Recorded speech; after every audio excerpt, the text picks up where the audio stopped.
wala lang. Pero dito mga kapatid, makakapag-aralan natin mga kapatid yung tungkol about sa panalangin. Although marami tayong maraming paraan kung paano makipag-ugnayan sa Diyos, pero ang ating ibabahagi lang mga kapatid ay about sa panalangin. So, isa itong malaking bagay bilang tayo mga anak ng Panginoon o bilang mga lingkod ng Diyos ay ito yung hindi dapat mawala sa atin bilang tayo mga Kristyano. No? Sabi nga ito mga kapatid, kung anong value nito sa bilang tayo mga mananampalataya, isang malaking value nito sa ating mga kapatid. Sabi nga sa Jeremiah, sino po yung nagabasa? Jeremiah chapter 29 verse 12. Pakibasa po kung sino makikita. Naikli lang po ako sa mga kapatid ha. Hindi na po, maganda, saglit lang po ito. Jeremiah chapter 29 verse 12. Pakibasa po. Sabi po dito, Amen. at kayo'y magsisitawag sa akin, at kayo'y magsisiyaon at magsisidalangin sa akin, at aking didingin kayo. Praise the Lord.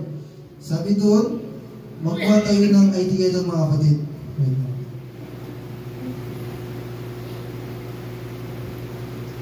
Sabi doon, tatawag, ano ba yun, Sister Colin? Tatawag, lalapit, magsisiyaon, magdalangin, at didingin. Sa ibang Bible, sa, ano ba yun, King James or Revised? Sa Revised daw. Kung maganap na ito, kayo'y tatawag, lalapit at dadalangin sa akin at dirikit ko naman kayo. Praise the Lord, palakpak sa ating mga Panginoon. Sabi doon mga kapatid, tatawag, calling, yung lalapit with action, yung dadalangin with surrender to the Lord. No? May tatlong talagang paraan sa pananalangin mga kapatid. Number one is yung tatawag. Habang tayo nananalangin, di ba? Nananalangin tayo na Ama namin nasa langit. Kumbaga, tinatawag natin yung ating mahal na Panginoon. No? Pangalawa doon, yung lalapit, yung, kumbaga, doon na yung mismo, tayo na mismo yung gumagawa ng paraan, yung luluhod tayo, yung magsasayin tayo ng mga hands, katulad ng pag-close. Yun yung part na uma-action tayo, ipipigit natin yung ating mata, yun yung paraan na tumatawag tayo sa ating mga, o lalapit tayo sa ating mga. At pangatlo mga kapatid, yun yung dadalangin tayo, yung surrender to the Lord. Yung surrender natin yung ating mga nagawang kasalanan, yung ating mga nagawang kamalian sa loob ng ginugol natin sa mahabang panahon. No, mga kapatid. Sa halimbawa lang mga kapatid, sa ating mga anak mga kapatid, diba? Kapag humingi yung ating mga anak, although na hindi pa malaki yung aking anak, pero sa ibang ori ng teksto ng buhay, ng mga pamilya na naranasan, kapag humingi ang inyong mga anak sa inyo mga kapatid, hindi nyo pwedeng ibigay yung mga dapat hindi ibigay. Kumbaga, naaayon lang sa kanila kung ano dapat na makakabuti sa kanila. No? Bilang mga anak ng Panginoon, ano ba, pag tayo na nanalangin, gusto pa agad natin ng ganyan, ganito, pero minsan nasaktan tayo kasi hindi nabibigay yung pinapanalangin natin. Balik po yung mga kapatid. Kumbaga, inaayon lang ng Panginoon kung ano nang nararapat sa atin at yung nakakabuti sa atin. Diba? Minsan, mga kapatid, gusto natin yumaman. Pero sa pagyaman natin, doon pala tayong mahiwalay sa Panginoon. No, kumbaga, nasa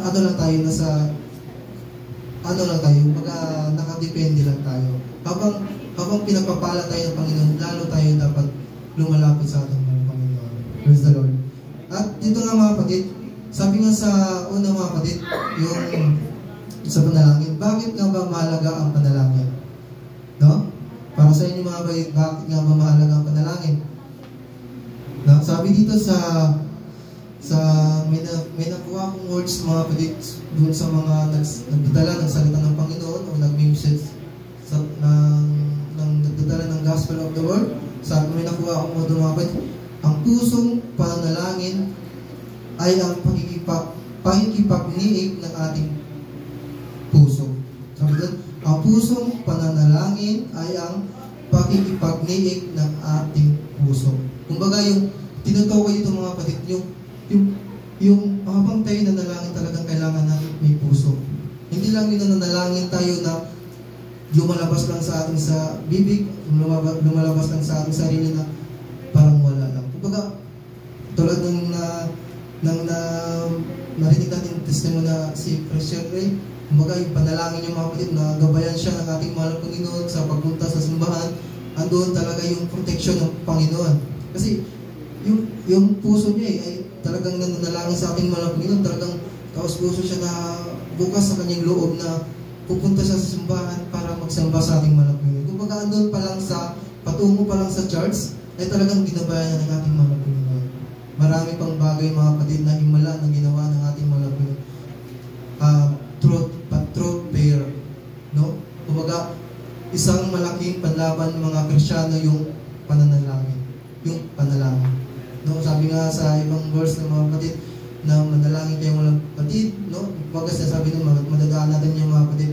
At magbigay ako ng example mga kapatid. Yung example ni Jesus, yung nananalangin siya sa bundok ng sa bundok ng Olivo. Basahin natin mga kapatid sa Marcos, sa Mark 1 verse 35. Okay, basa po.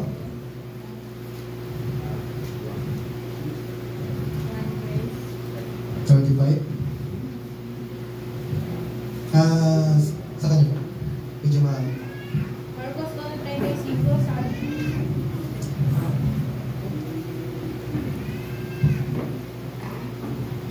Sa 35. Amen. 1:35 ng Marcos. Madaling araw pa'y bumangon na si Jesus at nagpunta sa isang lugar na walang tao at doon ay nanalangin siya. Praise the Lord. Palakpak sa ating mga Panginoon. Kasi yun mga kapatid, Diyos ng mga Diyos, hari ng mga hari, no? Kumbaga, madaling araw pa lang talagang nananalangin pa isa sa Panginoon, no? Paano pa kaya tayo minsan talaga, although na lahat sa ating mga kapatid, lahat dito may mga trabaho, lahat dito alam ko pagod, pero isang malaking halimbawa na ng ating Panginoon, no? Kumbaga, siya mismo, alam niya sa kanyang sarili na siya Diyos, pero sa kanyang sarili ay talagang ginawa niya na, kumbaga, maging habit niya na laging nananalangin sa ating mga Panginoon. Kumbaga, siya ay nagkatawang tao pa yung mga panahon na yun, pero alam niya sa kanyang sarili na napakabuti ng Diyos o napakabuti ng kanyang Ama. No? Sana maging lesson to sa ating mga kapatid bilang tayo mga mananampalataya, maging sa aking sarili mga kapatid. Hindi ko na ilalayo sa akong sarili. Alam ko, madalang lang ako manalangin, pero yung panalangin ko mga kapatid ay talagang lubos-lubos, no? Kumbaga, almost siguro sa isang araw, 2 beses lang ako manalangin, pagising. Minsan nga, pagising, cellphone ka agad. Yun yung minsan kalaban natin, no? Sa ating buhay ngayon. Habang tayo naglilibot sa Panginoon, lalo na yung cellphone, yung gadget, no? Kapag pagising, bago matulog, yung cellphone kagad ang inuuna natin. Pero hindi natin nabibigyang pansin yung paglapit natin sa ating mahal Panginoon. Sabi nga sa pang-example sa Lucas, chapter 6, verse 12 to 13. Ito yung habang may mga desisyon tayo na dapat isa ng alang-alang natin sa panalangin o humingi tayo ng gabi sa ating mahal Panginoon. Okay, basa po. Nang panahong iyon, umakyat si Jesus sa isang bundok at magdamag siyang nanalangin sa Diyos. 13. Kinaumagahan, tinawag niya ang kaniyang mga alagad. Mula sa kanila ay pumili siya ng 12 na tinawag niyang mga apostol. Pag-inulit daw?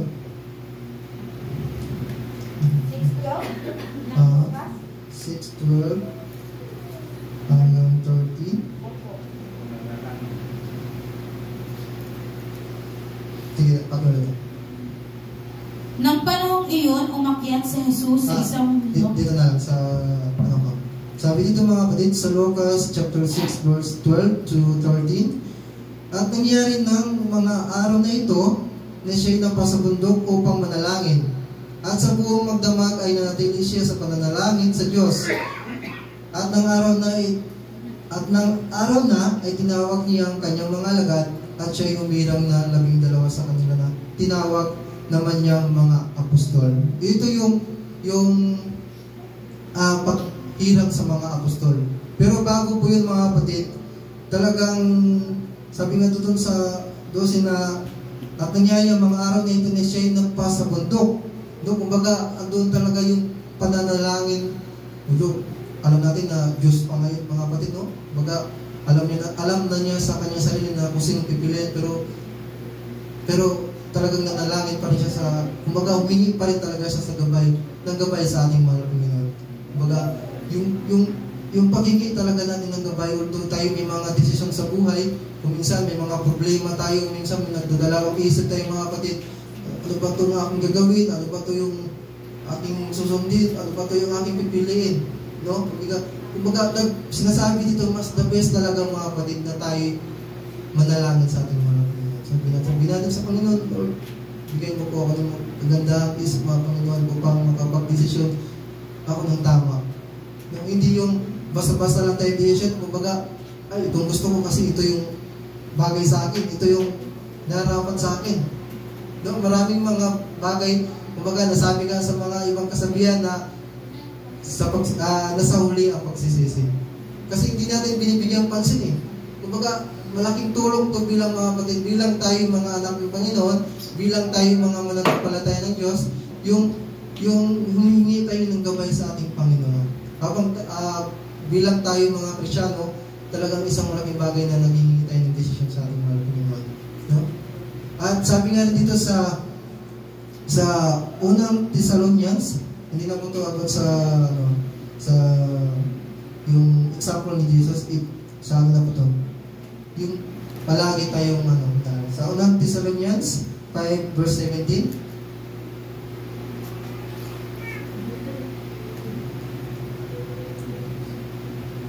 May pagbasa? Yes, God. Palagi kayong manalangin. Sa ibang word sa iyo, Sis Palit? Magsipanalangin kayo walang batid. Walang batid. Pag sinabing walang batid, mga kapatid, gawin yung habit. Gawin yung parang nakasanayan nyo na. No? Pero bilang kapag tayo nagkakaranas ng mga kalamigan, kahinaan, although hindi na talaga bago sa ating mga kapatid. Alam ko naman lahat ng Kristyano, lahat ng mga mananampalataya, talagang dumaraan sa mga ganyang estilo ng paglilingkod sa ating mga Panginoon. No? Maging sa aking mga kapatid, dumaan ako ng mga ganyang katayuan mga kapatid na nanghina ako sa pananampalataya. Parang ayaw ko nang manalangin, ayaw ko nang magsimba, ayaw ko nang magpuri sa ating mga Panginoon. Pero thank you to the Lord pa rin mga kapatid dahil sa mga bagay niya mga kapatid. Sabi nga ng Lord, kung saan, sabi nga ni Apostol Pablo, kung saan ka mahina, doon ka rin pinapalakas. Salamat sa Panginoon. Palakpak sa ating mga Panginoon. Yun yung isang bagay na patutuo ko sa aking sarili mga kapatid. Sabi nga doon, no, manalangin kayong walang patid. Kumbaga, lagi niyong ihawasan yung sarili na paglakad niyo, kung saan man kayo kumaroon, pagtulog, pagkain, lagi tayong manalangin, lagi tayong magpasalamat sa ating mga Panginoon. Mga tumara, mga pagsubok man mga kapatid, ipagpasalamat pa rin natin sa ating mga Panginoon. Kasi kung wala pagsubok, sabi nila, hindi tayo titibay. No? Kung walang mga trial sa buhay, hindi natin makukuha yung lesson. Kung walang mga pagkakamali, hindi natin makukuha kung anong tamang gawin. No? Kaya nga minsan, na malaking bagay mga kapatid na minsan nga nasabi ko na lang sa akin sarili na gusto ko lagi na lang ako magkamali para may makuha akong laging lesson. Pero hindi po yung mga kapatid, pag sinabi ka na rin laging mali, parang wala ka na rin talagang alam sa mundo, no? Pero salamat talaga sa ating mahal na Panginoon. Kumbaga yung privilege ng Panginoon na lagi tayong manalangin, lagi natin i-keep sa ating sarili mga kapatid. At dito naman mga kapatid, sabi nga dito, yung mga dapat na hindi gawin sa pananalangin. Mga don'ts sa pray. Yung huwag dapat gawin sa panalangin. Sabi dito sa number 1, hindi para magpasikat. Amen. No? Marami ditong mga yung tulad sa aking trabaho mga kapatid, marami akong nasaksihan mga kapatid, yung aking mga kasamang tour guide na pagbida-bida, ay ma'am, ako kung manalangin. Pero hindi ko naman sila kinu-question kung baga ang para sa akin sarili ng mga kapatid, sabi nila mga ano rin sila, pero sa titignan mo sa kanilang buhay, pero andun pa rin talaga yung dapat huwag ganun mga kapatid. Huwag tayong magpasikat. Yung minsan tinataasan pa natin yung manalangin tayo, yung minsan may pinapasikatan tayo na grabe, ang galing manalangin ni brother. No, pero hindi dapat ganun mga kapatid. Sabi niya sa Matthew 6 verse 5, pakibasa. Matthew 6 verse 5, sabi Amen. dito.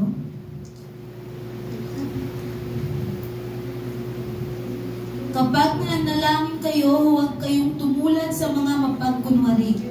Mahilig silang manalangin nakatayo sa mga sinaguga at sa mga kanto upang makita ng mga tao. Tandaan ninyo, tinanggap na nila ang kanilang gantimpala. Praise the Lord, palakpak sa ating mga Panginoon. No? Yung mga bagay na yung mga kapatid, yung mahilig mapagmataas sa kanilang sarili, yung alam nila na sila'y mataas, pangit yung mga kapatid na nagpapasikat sila. Kumbaga, although na nanalangin sila sa ating mga Panginoon, pero nakuha na nila yung kanilang ganti. Alam niyo yung mga kapatid, yung Panginoon, yung mataas yung panalangin nila, pero nakuha na nila kasi nandoon na kagad yung buhay nila na nandoon. No? Nakuha na kagad nila. At sabi nga rin dito, sa number 2, hindi mechanical. Pag sinabing mechanical, ano bang pumapasok sa isip nyo? Paulit-ulit. No? Hindi kailangan paulit-ulit. No? Katulad ng ginagawa ng ibang, alam nyo na yung mga kapatid, nung kanilang sinasabi na ganon, ganito, ganon, hanggang sa hindi ko na may lalayo mga kapatid sa aking mama. Si mama kasi mga kapatid talagang born to Catholic talaga siya. At dumadasal siya sa mga patay, dumadasal siya sa mga kaya nga minsan pag may ganong, halimbawa, nakaraan na matay yung aking pamangkin mga kapatid, talagang matin ako sa lamay at si mama yung naging leader. Masakit yun sa akin mga kapatid ha, kaya anong ganda ko. Pero ang ginawa ko na mga kapatid, talagang kumiwas na lang mga kapatid. Sabi niya, alam niyo na yung dasal na yung mga kapatid, yung paulit-ulit, pero hindi dapat na ganun mga kapatid. Kumbaga, manalangin tayo mga kapatid na talagang nagmumula sa ating puso. Tama po yung mga kapatid, yung sinabi sa Bible na Ama namin, sumasalangit ka, sambahin nawa ang Panginoon. Basahin natin mga kapatid. Sa Matthew 6 verse 7, pakibasa. Sa panalangin ninyo, huwag kayong gagamit ng maraming salitang walang kabuluhan, gaya ng ginagawa ng mga hintil. Ang akala nila ay papakinggan sila ng Diyos dahil sa haba ng kanilang sinasabi. Yeah. Praise the Lord, no? Paki-ulit daw sa iyo, Sister Coles. Para malinaw. At sa pananalangin ninyo ay huwag ninyong gamitin ang walang kabuluhang paulit-ulit. Amen. Na gaya ng ginagawa ng mga hintil, sapagkat iniisip nilang dahil sa kanilang maraming kasasalita ay didinggin sila. Amen. Palakpak sa ating mga Panginoon. Pansinin niyo mga kapatid, kapag mga kapatid talagang hindi binibigyan pansin ng ating mga Panginoon. No? Kaya napakaswerte natin na tayo yung ating patutungo sa Panginoon ay tama. No? Yung ating relasyon sa Panginoon ay talagang totoo. Kumbaga, kung anong sinasabi sa Bible, yung talaga ating ginagawa. Ano ba dapat yung mga paano nga ba talaga tayo manalangin sa ating mga Panginoon? Dito naman tayo sa paano nga ba tayo manalangin. Number 1 is yung pagpupuri. Kailangan manalangin tayo, di ba? Sa words pa lang ng pananalangin, sa una pa lang pagbigkas natin, Ama naming nasa langit, o purihin ka, Panginoon Diyos, salamat po Panginoon. Kumbaga, Sa pagbigkas pa lang natin muna, mga kapatid, ay nandun talaga kaagad yung pagpupuri natin sa ating mga Panginoon. Hallelujah. No? Kailangan hindi mawala yung pagpupuri natin sa ating mga Panginoon. Sabi doon mga kapatid sa Matthew verse 9, 6 verse 9, pagibasa, yun yung sinabi ko kayo ng mga kapatid na yung ama namin, yung pwede po yun, pero wag lang mechanical. Pagibasa. Praise God. Ganito kayo mananalangin. Ama namin nasa langit, sambahin nawa ang iyong pangalan.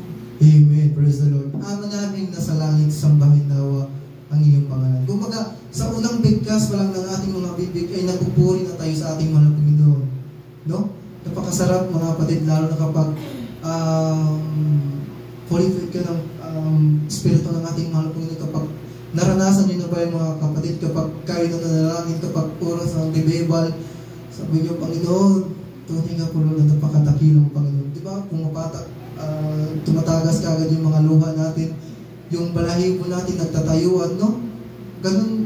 Ganun tayo kapag binibless tayo ng ating mahal Panginoon. Kaya kailangan mga kapatid, kapag manalangin tayo sa ating mahal Panginoon, kailangan andoon talaga lagi yung pagpupuri natin sa ating mahal Panginoon. Sabi sa pangalawa mga kapatid,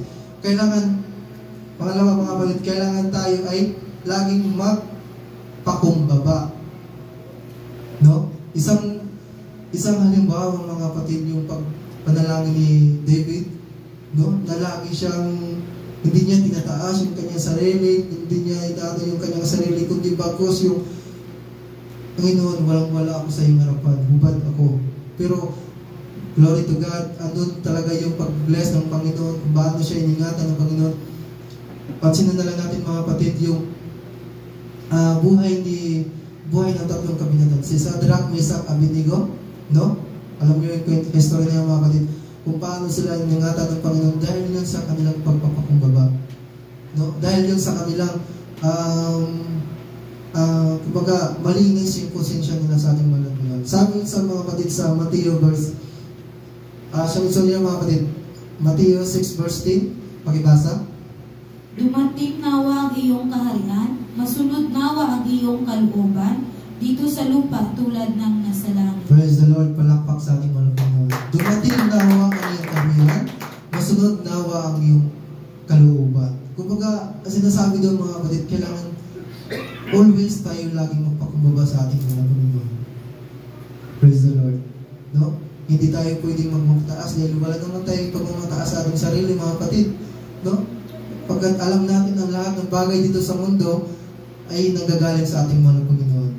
Yung mga bagay dito sa sanlibutan ito, yung mayaman man tayo, kala natin, kaya natin bilihin yung lahat ng bagay, pero yung buhay mo mga kapatid, no? Pansinin niyo yung mga mayaman, pag nagkasakit, kapag nagkaroon ng mga problema sa yung mga 50-50 na sa kanilang buhay, no? Hindi na, doon na nababayaran nila lahat, mapupuntahan nila lahat ng ospital, pero kapag binawian ng Diyos ang kanilang buhay, wala tayong magagawa. Wala silang magagawa. No? Kaya ganoon napakabuti ng Diyos sa ating buhay. Kaya lamang tayo mga kapatid, lamang tayo sa hindi mga mananampalataya. Dahil alam natin mga kapatid, kapag tayo nagkasala, kapag tayo nagkamali, no? Kumbaga nanalangin ka agad tayo, Panginoon, mali po yung aking nagawa ngayon. Sana Panginoon, anayin mo kong Panginoon, kumbaga bigyan ng pansin yung mga bagay mo. Kumbaga, pagkapag alam natin yung ginawa, alam natin na mali yung ginawa natin, mga kapatid, kumbaga lumalapit ka agad tayo sa ating mga Panginoon. No? Doon talaga lagi tayo kumbaga. Sa number 3 mga kapatid, yung kailangan tayo ay may magtitiwala tayo sa Panginoon. Sa pakibasa sa mataas lang pagkat sa 11. Size 11? Amen. Bigyan mo kami ng aming pagkain sa araw-araw. Praise the Lord. No? Isang words, kunting words lang yung mga kapatid, pero doon yung bigyan mo kami. No? Kumbaga nagtitiwala na kaagad siya sa ating mahal na Panginoon. No? Kumbaga, kapag tayo manalangin mga kapatid, kapag tayo humingi ng ano pa man sa Panginoon, talagang kailangan magtiwala tayo ng luwas. Yung tinatawag na mayroon tayong pananampalataya sa ating mahal na Panginoon. Praise the Lord. Sabi nga dito sa number 4, sa paghingi ng tawad at pagpapatawad. Itaas mo lang kundi. Sa 12. At patawarin mo kami sa aming mga kasalanan, tulad ng pagpapatawad namin sa mga nagkakasala sa amin. Praise the Lord. No? Kumbaga, doon ka napansin natin mga kapatid nung humingi siya ng tawad, no? At pagpapatawad sa kapwa na nakagawa ng kasalanan sa kanya. No? Kumbaga, kailangan tayo manalangin, hindi lang natin isang alang-alang yung mga bagay. Kumbaga, ipag-pray din natin yung mga nakagawa sa atin ng kamalian. Kung tayo man nakagawa ng kamalian sa kanila, manalangin din tayo mga kapatid. O kaya, himingi din tayo ng tawad sa kanila. Kumbaga, himingi tayo ng lakas sa Panginoon upang patawarin natin sila. No? Bilang tao mga kapatid, hindi talaga maalis yung tinatawag natin yung ego. Alam niyo yung ego mga kapatid? Yung ego, kumbaga, meron din tayong ugali na tinatawag na kapag nataasan tayo ng tawag doon? Kapag natarayan tayo o maldituhan, no? Tumataas din yung ating ego. Pero dapat bilang mga Kristyano, hindi dapat gano'n mga kapatid. Kumbaga, lagi tayo magpakumbaba mga kapatid. Although, hindi minsan naiwasan yung mga ganun bagay mga kapatid. Pero, sa kabilang banda, kapag mga Kristyano na nakaranas ng mga ganun, baga nilalapit din nila sa ating mahal na Panginoon. Sabi dito sa number 5, pagtatagumpay sa tukso o kasalanan. Ito yung, para sa akin mga kapatid, ito yung lagi kong nagpipray sa Panginoon. Itaas mo lang sister sa 13, Matthew 6 verse 13. At huwag mo kaming hayaang matukso, kundi iligtas mo kami sa masama, sapagkat ito ang kaharian at ang kapangyarihan at ang kaluwalhatian magpakailanman. Amen. Praise the Lord. Palakpak sa ating mga Panginoon. Kumbaga, pagtatagumpay sa tukso, kailangan talaga natin habang tayo nanalangin, humingi din tayo ng kalakasan ng mga bagay niya mga kapatid. No, minsan, lalo na sa aming mga lalaki, no? Lalo na sa akin. Pinag-pray ko rin mga kapatid, lalo na sa aming trabaho mga kapatid. Alam niyo naman mga kapatid, yung trabaho mga kapatid ay talagang, kung papansinin ng iba, medyo sa mga Kristyano talagang hindi maganda. Pero walang no choice na mga kapatid eh. Wala akong may sa pamilya ko. Kumbaga, ang mga bagay nito mga kapatid ay talagang nilalapit ko sa ating mahal na Panginoon. Kumbaga, Panginoon, tulungan mo po ako Panginoon sa pang-araw-araw na aking hanap buhay dahil yung aking trabaho Panginoon dahil talagang medyo marumi. Kumbaga, hindi naman sabi marumi, kumbaga, doon talaga nakikita mo yung mga babae na naka-bikini o ano pa man dyan. Pero yung, kumbaga, pinagpasalamat ko talaga sa aking mga Panginoon. Kumbaga, ang ginagawa ko lang talaga mga kapatid ay trabaho lang.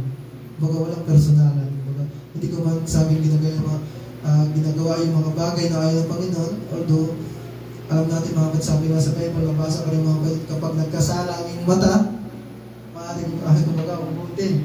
Pero may ibang words yung may ibang meaning yung mga kapatid. Kumbaga, huwag mo na lang bigyan pansin yung mga bagay ng mga kapatid. No? At malaking bagay ito mga kapatid, kung paano talaga tayo manalangin yung mga pagpupuri, pagpapakumbaba, pagtitiwala, paghingi ng tawad at pagpapatawad, pagtatagumpay sa tukso o kasalanan. Ang lahat ng bagay na mga kapatid ay malaking bagay sa ating bilang mga mananampalataya mga kapatid. Kaya nga napakapalad natin mga kapatid bilang tayo mga anak ng Diyos. Kapag tayo makagawa ng mga bagay na ayon ng Panginoon, pinapalo kaagad tayo. No? Kapag tayo makagawa ng mga kumbaga, doon kaagad yung palo ng ating mga kapatid, kung hindi man tayo paluin, yung mga anak natin mga kapatid, no? Napakahirap din yung mga kapatid. No? Bilang isang ama, isang ina, pag nakita mo yung anak na nahirapan, no? Minsan, bilang tayo mga Kristyano, kapag nakagawa tayo ng mga bagay na ayon ng Panginoon, humingi tayo ng tawad, pero para lang tayong baboy. Alam niyo ba yung sakit ng baboy mga kapatid? Pagkatapos linisan, bumabalik pa rin sa dumi. Marami akong napansin mga Kristyano, mga ganyan mga kapatid. No? Kumbaga, nililinis na ng ating mahal Panginoon, nandun talaga yung pag-ano na sa Panginoon, pero sa kabilang banda, kapag nakaranas ng mga kahinaan, kalamigan, bumabalik pa rin sa dating gawain. Pero hindi dapat ganun. Kumbaga, lagi talaga tayong focus sa panalangin sa mga kapatid. Hindi natin isa walang bahala yung pananalangin sa ating mga Pinoy. Ano ba yung mga hadlang sa panalangin? Mga kapatid? Magbigay kayo mga kapatid ng mga hadlang sa panalangin. Kahit isa lang. Pride. Diba? Pride? Amen? Ano pa? Yung mga naging hadlang sa panalangin, yung common. Amen? At magbigay ako ng 5 mga kapatid. Number 1, suliranin sa pamilya. Magbasa tayo sa unang Pedro.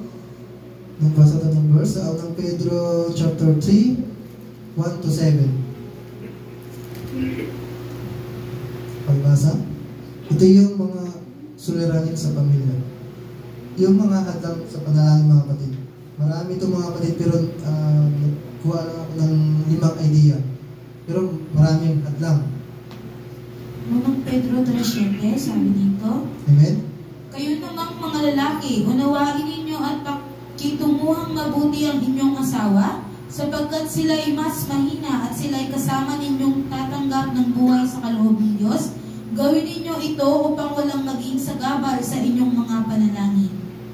Hanggang 7. 3, 1, hanggang 7. Kayo namang mga babae, pasakop kayo sa inyong asawa, sa gayon, kung mayroon sa kanila na hindi pa naniniwala sa salita ng Diyos, mahihikayat din silang sumampalataya dahil sa inyong magandang asal, kahit hindi na kayo magpaliwanag pa sa kanila. Sapat nang makita nila ang inyong makadiyos at malinis na pamumuhay, ang inyong ganda ay huwag maging panlabas lamang, tulad ng pag-aayos ng buhok at pagsusuot ng mga gintong alahas at mamahaling damit. 4. Sa halip, pagyamanin ninyo ang kagandahang nakatago sa puso, ang kagandahang walang kupas na likha ng maamo at mapayapang diwa na lubhang mahalaga sa paningin ng Diyos. Iyan ang pagpapagandang ginawa noong unang panahon ng mga babaeng banal na umasa sa Diyos at sila'y nagpasakop sa kanilang mga asawa. 6. Tulad ni Sarah, sinunod niya at tinawag na Panginoon ang asawa niyang si Abraham. Kayo rin ay mapapabilang sa kanyang mga anak kung matuwid ang inyong mga gawa at kung wala kayong anumang kinatatakutan. 7. Kayo namang mga lalaki, unawain ninyo at pakitumuhang mabuti ang inyong asawa, sapagkat sila'y mas mahina at sila'y kasama ninyong tatanggap ng buhay sa kaloob ng Diyos. Gawin ninyo ito upang walang maging sagabal sa inyong mga panalangin. Praise the Lord. Palakpak sa ating mga Panginoon. Napansin natin doon mga kapatid ko, lahat talaga ng mag-asawa or magkasama sa buhay ay talagang laging may sulurin sa bawat isa. No, hindi yung tayo mga single pa na malaya tayo kung anong ginagawa natin, no? Kumbaga, sabi talaga ni Apostol Pablo na kung maaari, ay huwag na kayo magsi-asawa. Pero kung hindi mapigilan ang imong mga laman, mas maigi na magsi-asawa kayo. Kumbaga, kasi sinasabi doon mga kapatid, talagang, kaya nga sinabi doon na hadlang sa pananalangin dahil lahat tayo may kanya-kanyang suliranin sa ating mga kasama sa buhay.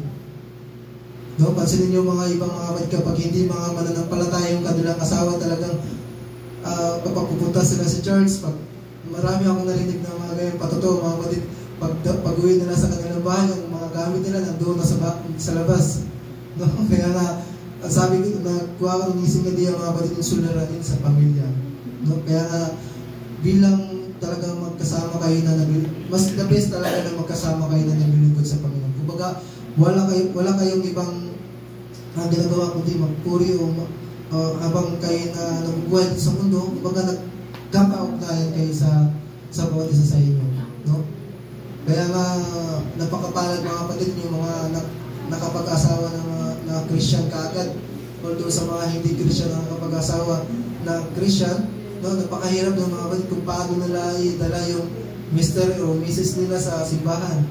ang iba nga mga kapatid na nakaranas pa ng mga mura, ng mga ganyan na ito.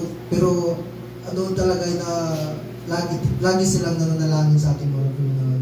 Yun din yung isang nakita ko mga kapatid, yung isang hadlang sa pananalangin o paglapit natin sa ating mga Panginoon. Minsan kapag minsan hindi natin nakayanan mga Panginoon, parang hindi ko na ito kaya mga Panginoon yung mga Panginoon. Pero salamat sa ating mga Panginoon, kumbaga andun talaga yung pagdugol mo sa awa ng Diyos na dalaga mga kapatid. At number 2 mga kapatid, ito yung kulang sa pananampalataya. Amen? Kapag kulang tayo sa pananampalataya. Basa tayo mga kapatid sa James chapter 1 verse 6 to 7. Magbasa.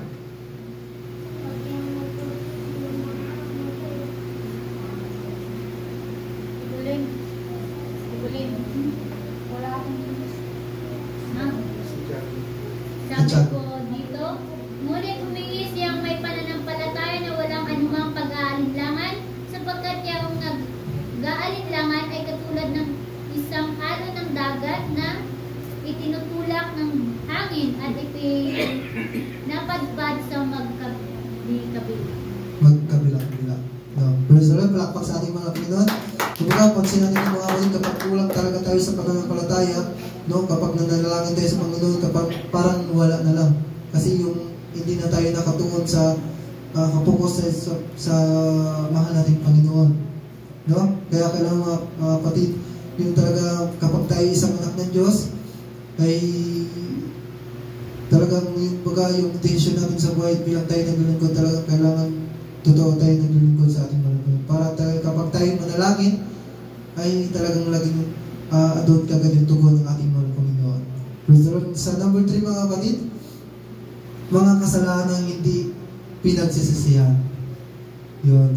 Sa Awit, chapter 66, verse 18. Pakibasa. Awit. Amen. Awit, chapter 66, verse 18.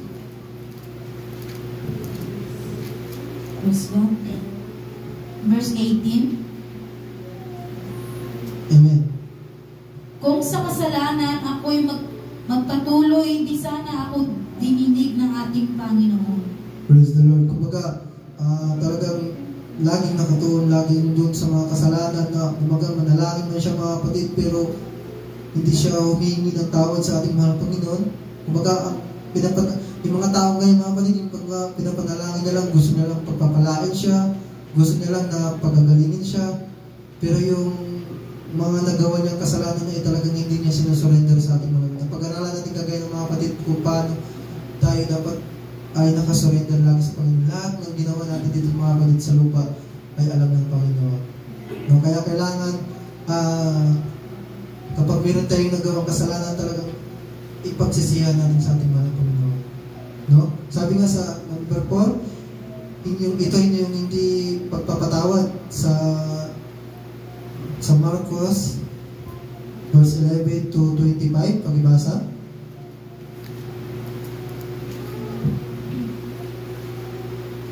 Marcos 11:25, sabi dito, kapag kayo'y tumayo upang manalangin, patawarin muna ninyo ang nagkasala sa inyo, upang ang inyong mga kasalanan ay patawarin din ng inyong Ama na nasa langit. Praise the Lord. Sino ba dito nakaranas ng mga ganun mga kapatid? Yung meron kang naging kaaway mga kapatid, di ba? Ayun, kung naging kaaway ka, di ba? Ang hirap manalangin ang hirap magpatawad.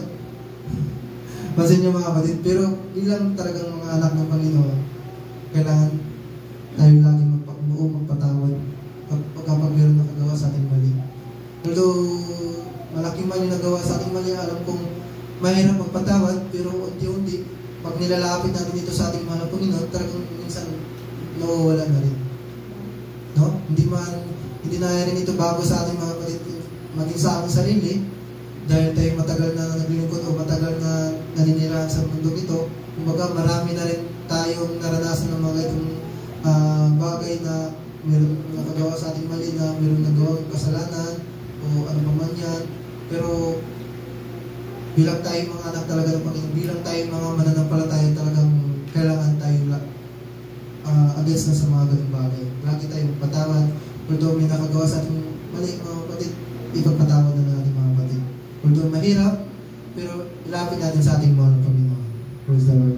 At sabi rin dito mga kapatid, sa last, panalangin mali ang motibo. Yung sinabi ko mga kapatid sa ano ba yun? Yung pasikat. Pero ito yung yung hadlang. Panalangin mali ang motibo. Pakibasa sa James chapter 4 verse 3. Pakibasa. And then sa last verse na po tayo mga kapatid. Anong chapter? Sa James chapter 4 verse 3. Sabi dito, kayo'y nagsisingi at hindi kayo nagsisitanggap, sapagkat nagsisingi kayo ng masama upang gugulin sa inyong mga kalayawan. Praise the Lord, palakpak sa ating mga Panginoon. Kumbaga yung sinabi ko mga ganyan mga kapatid, nagsisingi lang sila na sa kanila lang sarili. Pero yun, sabi na sa verse na kayo nagsisingi, ngunit hindi kayo nagsisitanggap. Kumbaga yung hinihingi kasi nila mga kapatid ay sa kanila lang sarili. Kumbaga yun lang talaga na yung mga maling motibo na gusto nilang hingin. No? Hindi nila nilalapit sa Panginoon yung kung ano talaga the best na para sa kanila. Kaya kailangan mga kapatid na kapag may mga desisyon tayo sa buhay, ay talaga lagi tayong manalangin sa ating mga Panginoon. At sabi nga sa last verse mga kapatid, sa conclusion na tayo mga kapatid, yung pakaigil lang ng aking mensahe mga kapatid. Sa chapter 5 verse 18, Thessalonians chapter 5 verse 18, na tayo lagi magpasalamat sa ating mga Panginoon. Pakibasa.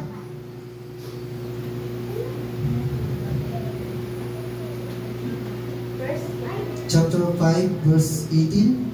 First Thessalonians. Unang Thessalonians. Pangalawa. Una. Praise God. Sabi sa 18, at magpasalamat kayo sa Diyos sa lahat ng pagkakataon, sapagkat ito ang kalooban ng Diyos para sa inyo, sa inyong pakikipag-isa kay Kristo Jesus. Praise the Lord, palakpak sa ating mga Panginoon. Kumbaga, yung mga bagay na nangyayari dito sa mundong ito mga kapatid, yung mga bagay na gagawin pa lang natin, yung mga bagay na nagawa natin ay alam na kaagad ng ating mga Panginoon. Kaya yung mga bagay na yung mga kapatid ay talaga lagi natin ipagpasalamat o ipanalangin sa ating mga Panginoon. Dahil wala talaga tayong maitago sa harapan ng ating mga Panginoon. At salamat mga kapatid sa kanyang salita mga kapatid. Salamat mga kapatid dahil sa aking sarili mga kapatid ay talaga isang malaking bagay rito mga kapatid na nakatulong sa aking pananampalataya dahil kumbaga babasihan ko rin sa aking sarili ay kulang din talaga ako sa panalangin. Pero salamat talaga sa ating mahal Panginoon dahil yung mga ganitong sitwasyon mga kapatid kumbaga binibigay ng Panginoon na talaga lagi tayo manalangin kung ano man yung gugustuhin natin, kung ano man yung decision natin sa buhay, talaga kailangan lagi natin ilapit sa ating mahal Panginoon. Praise the Lord. Napansin natin mga kapatid, maging yung ating mahal na Panginoon mga kapatid, nung siya'y umakyat, kumbaga madaling araw, yung paghingi na ng desisyon, talagang nilalapit niya pa sa ating mahal Panginoon. Alam naman niya, siya Diyos, pero nananalangin pa rin talaga siya. No? Kumbaga, hindi na may iba sa ating bilang tao, bilang mga mananampalataya sa Diyos, na sana maging ganun din tayo mga kapatid. Although, lalo-lalo na mga kapatid, masarap mag-devotion. No? Masarap mag-devotion, mag-isip sa madaling araw, manalangin. No? Kung sa aking sarili mga kapatid, hindi ko na nagagawa yung mga bagay na yun. Pero ayun, na sana someday, ay lagi ko rin nilalapit sa Panginoon na sana maranasan ko yung mga bagay. Kasi nga mga kapatid, talagang busy na lalo na ngayon na mayroon na kaming yagit, no? Madaling araw pa lang talaga nagasayaw-sayaw na kami. Kumbaga salamat sa Panginoon, kumbaga nagpipili din ako sa Panginoon na sana lagi mo sa maayos. Salamat sa salita ng mga kapatid at salamat sa inyo lahat sa pakikinig ng salita ng ating mga Panginoon. Salamat din po sa ating maraming pastor at lalo ligid pasalamat sa ating mga Panginoon. Praise the Lord. At bago po tayo magtapos mga kapatid, at magpuri muna tayo sa ating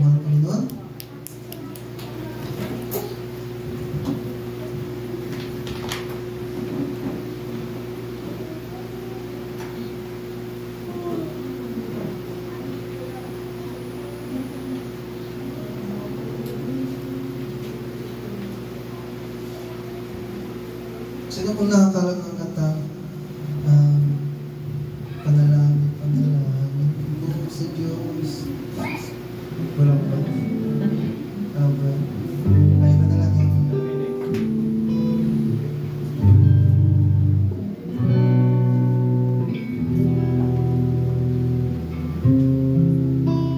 yung kanta na lang kung kailan.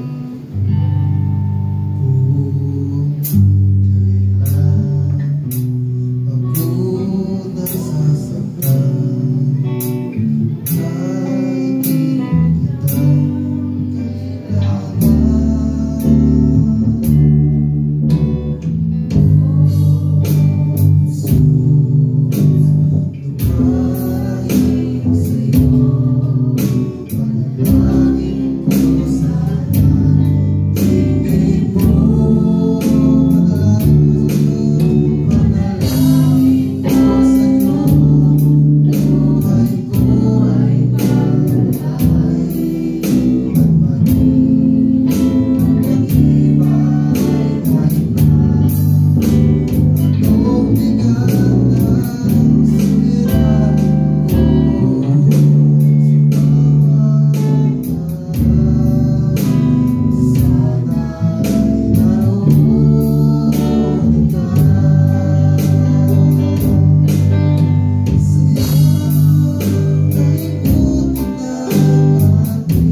pagdidinig ng iyong mga salita, Panginoon.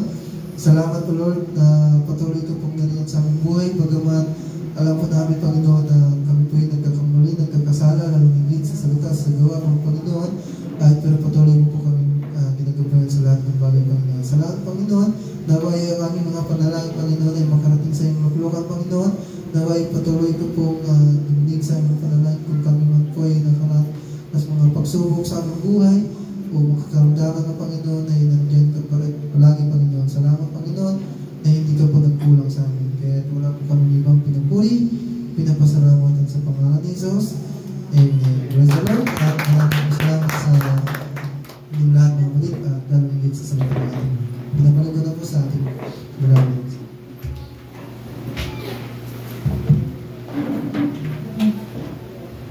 God bless you, Brother Casey Bulanon, sa pagdala ng salita ng ating pinakamahal na Panginoon. God is good.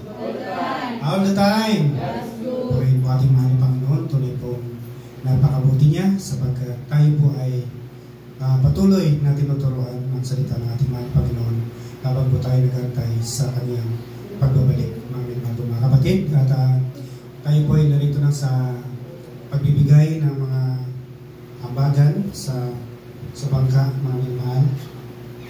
Praise God. Ang sinong mayroong bukal ng kalooban na magbigay, bigay po tayo mga kapatid. Hallelujah. Ito po ay hindi sa pilitan, yung kusang loob, magaan sa kalooban, masaya na nagbibigay sa gawain natin mga Panginoon. Praise God. Hallelujah. At binibigay ko po ang awit sa ating sister Leonilyn Ribanyo sa kaloob para sa mga magan.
Sister Leonilyn Ribanyo sa pagdala ng awiting na kalangin para sa ambagan, praise God, at sa panalangin sa Pastor Raposo.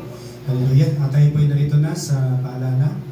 Ang leader natin sa sunod na linggo ay Sister Lian Aguirre. At ang ating mensahe, ating Dr. Margie. Okay? Hindi. si Brother Ridaw, si Preacher Ray. Praise God, hallelujah. Ang ating mensahe, ating Preacher Ray sa sunod na linggo. Maraming mahal ko mga kapatid, hallelujah.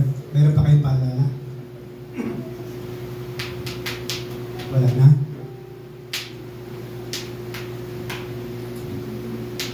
Wala na. Paalala lang po mga minamahal sa mayroong gapanin. Maaga po tayo upang sa linggo makapag-practice pa tayo ng ating gagawin mga minamahal. Mga 7:30, dapat nandito na po tayo para makapag-practice mga kapatid, hallelujah. At huwag po natin kalimutan yung ating pang-spiritual, yung ayun na po tayo, mga mahal. Bigyan natin ng araw ang ating mahal Panginoon. Kahit isang araw sa isang linggo, mga mahal ko mga kapatid, bilang maintenance natin sa pagkain pang-spiritual para po sa Holy Spirit, mga mahal ko mga kapatid sa ating buhay. Sapagkat yan po ang pinakapagkain niya. Kung yan po yung mawala sa ating aagad po sa ating Holy Spirit, mga kapatid. Hallelujah. Purihin ang Diyos. At tayo po ay narito na sa pansamantalang pagtatapos, mga mahal. At binibigyan ko po ang isang awit at closing prayer kasama natin pagkain at sa ating pastor Alan Muso sa kanyang po pagkataon.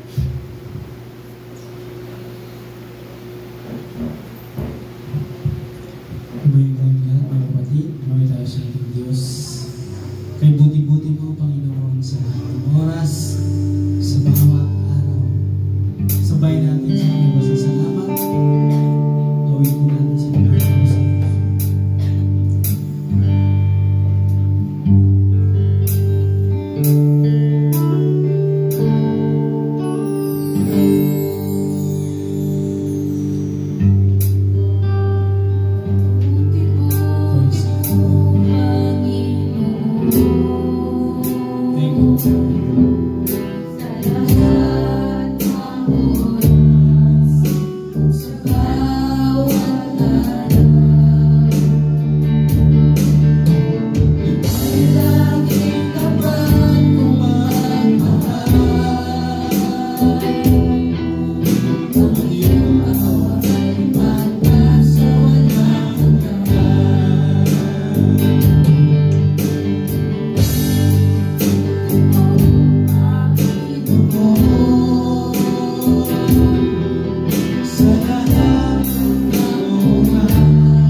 Salamat sa iyong mga mensahe, Panginoon, na aming napakinggan. Ito magbigay ng kalakasan, pagtitiwala, Panginoon. Sandigan namin, Panginoon, pinanghahawakan namin ay kayo muling babalik sa iyong mga anak na laging handa. Salamat sa ginamit mo, Panginoon, sa araw na ito, sa mga awitin, sa mga buhay na patotoo, Panginoon, sa mga dalangin, sa kalakasan, Panginoon. Alam mo ang aming mga pangangailangan spiritual, Panginoon. Salamat. Inalin mo kami, dinala mo kami, Panginoon, sinamahan sa pagsamba, pagpupuri, Panginoon, sa iyo. Salamat. Dalangin namin yung mga kapatid namin, Panginoon, na wala rito aming nilalapit sa iyo. Susunod na gawin kami po. Dalahin mo sila, Panginoon, pang kami sama-sama. May sambahin, pasalamatan, Panginoon. Maging ngayong mga anak, Panginoon, na mayroong karamdaman. Sa araw na ito, Diyos, dalangin namin ang sapat na kagalingan totally, Panginoon, ang kagalingan, Panginoon, aming minawasan ang gawain ng kaaway sa bawat isa, Panginoon, sa mga sakit na aming naranasan ngayon. Iwaksin, Panginoon, at wasakin sa gawa na ito, Panginoon. Kayo po ang siya magbigay laya, kagalingan, Panginoon. Salamat at nire-receive namin, Panginoon, kagalingan ito, Panginoon. Salamat po sa pangalan ni Jesus, maging, Panginoon, ang aming pagsasaluhan. Yung basbasan bigyan, Panginoon, ang kalakasan at kalusugan sa bawat isang tatagpo, pagpalain mo ang maging naghanda nito, Diyos. Salamat po sa lahat, sa pangalan ni Jesus. Amen. Amen. Palapakan natin ng Diyos at tayo po ay